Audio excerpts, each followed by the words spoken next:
In a world hurtling towards technological and medical advancements at a breakneck pace, the Amish present a stark contrast, a living tableau of a bygone era.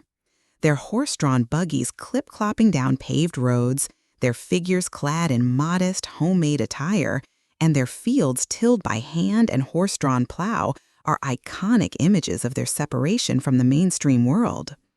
This deliberate separation extends to many facets of life, including healthcare. From the outside, a narrative has taken hold that the Amish, by shunning the complexities and costs of modern medicine and relying instead on a foundation of clean living, wholesome food, and traditional herbal wisdom, have unlocked a secret to a long and healthy life. This belief paints a picture of a people untouched by the chronic diseases that plague the modern world, living out their days in robust health, a testament to the power of a natural existence. It is a compelling story, one that speaks to a deep-seated yearning in the contemporary soul for a simpler, healthier way of being. However, the reality of Amish health and longevity is a far more intricate and fascinating tapestry than this popular myth suggests. It is not a simple story of herbs versus pharmaceuticals or tradition versus technology. Instead, it is a complex interplay of genetics, an incredibly active lifestyle, a diet that is both nourishing and challenging, a powerful social fabric, and a pragmatic, selective relationship with the very modern medicine they are often thought to reject entirely. To truly understand the well-being of the Amish is to move beyond romanticized notions and delve into the scientific, cultural, and environmental factors that shape their lives from cradle to grave. Their story does not offer a simple panacea for the ills of modern society, but it does provide profound insights into the foundational pillars of human health, movement, community, purpose, and our relationship with the food we eat and the land it comes from. The secrets to their health are not found in a single magic elixir or a forgotten herbal recipe, but are woven into the very fabric of their daily existence, a life of physical exertion and communal cohesion that begins at sunrise and ends with the satisfaction of a day's hard work. The cornerstone of Amish vitality, and perhaps the single most significant factor contributing to their favorable health outcomes, is not what they eat or the remedies they take, but the relentless, lifelong physical activity inherent in their way of life. In a world where sedentary lifestyles have become the norm, the Amish are a population in constant motion. Their rejection of modern conveniences is not merely a symbolic gesture of faith. It is a commitment to a life of manual labor that keeps their bodies in a state of near-perpetual activity. From childhood, Amish individuals are integrated into the rhythms of farm and household work. Men spend their days in the fields, guiding plows pulled by powerful draft horses, sowing seeds, harvesting crops, and constructing barns with hand tools. Their work involves lifting heavy loads, walking miles across uneven terrain, and engaging in hours of strenuous functional movement. An often cited study from the University of Tennessee found that the average Amish man takes an astounding 18,425 steps a day, while women take 14,196. This is a stark contrast to the average American who struggles to meet the recommended 10,000 steps. The Amish are not exercising in the modern sense of going to a gym or scheduling a workout. Their exercise is seamlessly integrated into their daily responsibilities. It is purposeful, varied, and sustained throughout their lives.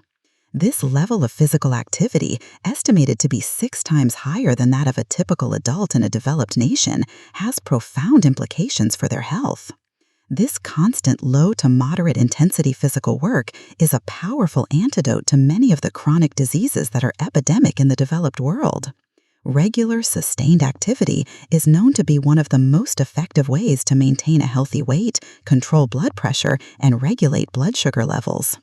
It is therefore not surprising that studies have found significantly lower rates of type 2 diabetes among the Amish compared to the general population. The continuous energy expenditure helps prevent the insulin resistance that is a precursor to the disease. Similarly, the cardiovascular benefits are immense. The heart, being a muscle, is strengthened by the daily demands placed upon it. While some studies have pointed to a higher prevalence of certain cardiovascular risk factors like hyperlipidemia in some Amish communities, likely linked to diet, the protective effects of their physical activity are undeniable. This lifestyle of hard labor helps maintain cardiovascular health well into old age, warding off the heart disease that remains the leading cause of death in the Western world. The benefits extend beyond the heart and metabolism.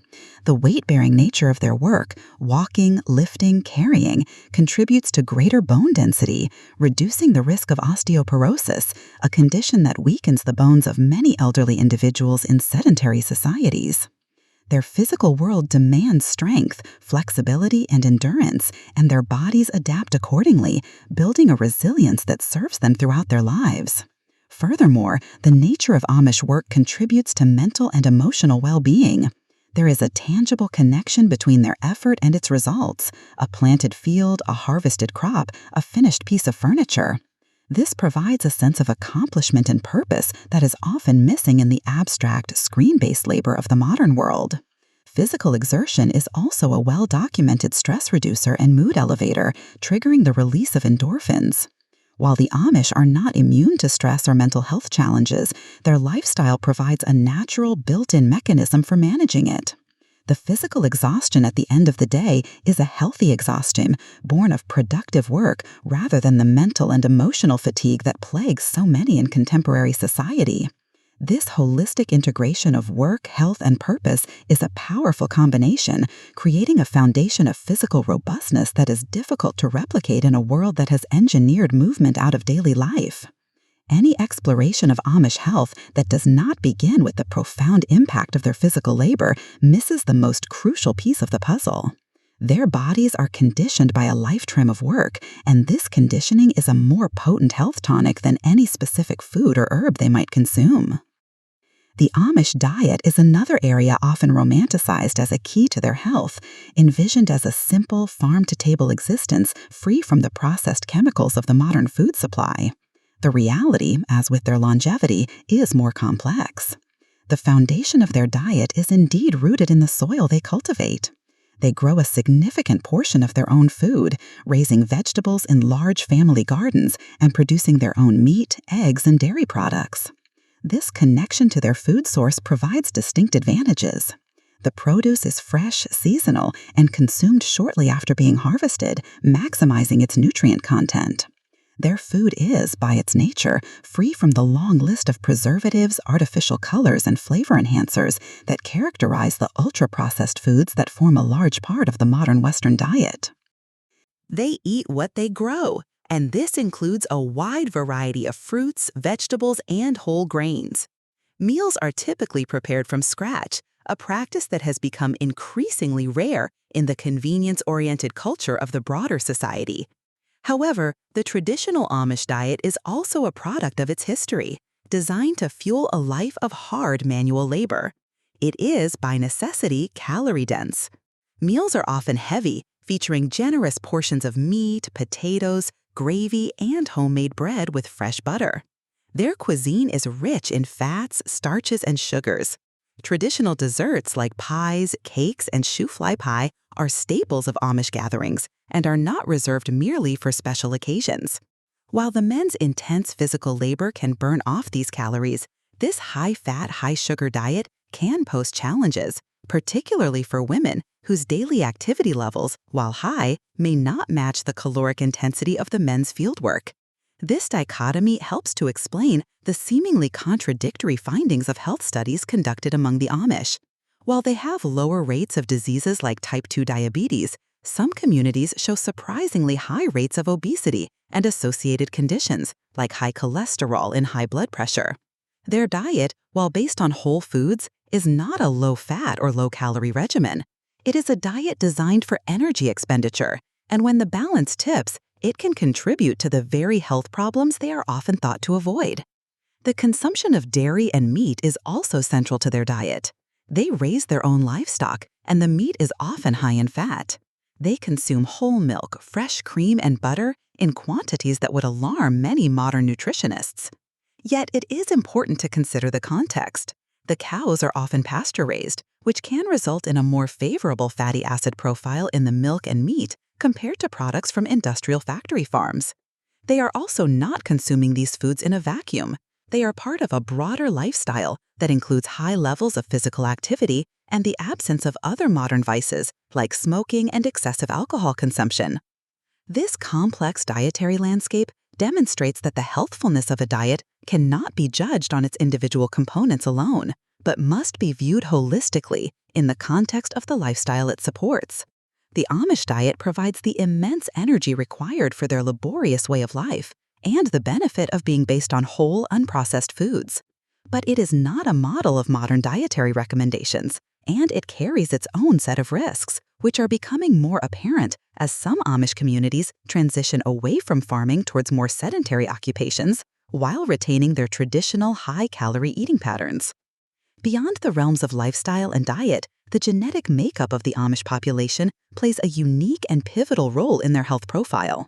As a closed community that traces its roots back to a small group of founders who emigrated from Europe in the 18th century, the Amish have what is known as a founder effect. This means that the gene pool of the entire population is derived from a relatively small number of ancestors. For generations, they have married almost exclusively within their own communities, leading to a much lower degree of genetic diversity than is found in the general population. This genetic isolation is a double-edged sword, presenting both significant health challenges and remarkable scientific opportunities. On the one hand, it has led to a higher prevalence of certain rare recessive genetic disorders. Conditions that are exceedingly uncommon in the wider world can appear with much greater frequency within specific Amish communities because the chances of both parents carrying the same recessive gene are much higher. Diseases like Ellis-Van Creveld syndrome, a form of dwarfism, Crigler-Najjar syndrome, and various metabolic disorders are well-documented examples of this phenomenon. These conditions can cause significant hardship and contribute to higher rates of infant and child mortality in some areas, which can, in turn, affect the overall average life expectancy statistics of the population. On the other hand, this same genetic uniformity makes the Amish an ideal population for researchers studying the genetic basis of health and disease. By studying their extensive and meticulously kept family trees, scientists can more easily isolate specific genes associated with particular traits or conditions. This research has yielded fascinating insights, some of which directly relate to the question of longevity. One of the most remarkable discoveries was made in an Old Order Amish community in Bern, Indiana. Researchers at Northwestern University identified individuals who carried a specific mutation in the gene SERPIN1. This mutation results in lower levels of a protein called PAI1, plasminogen activator inhibitor 1, which is known to be involved in cellular aging and blood clotting.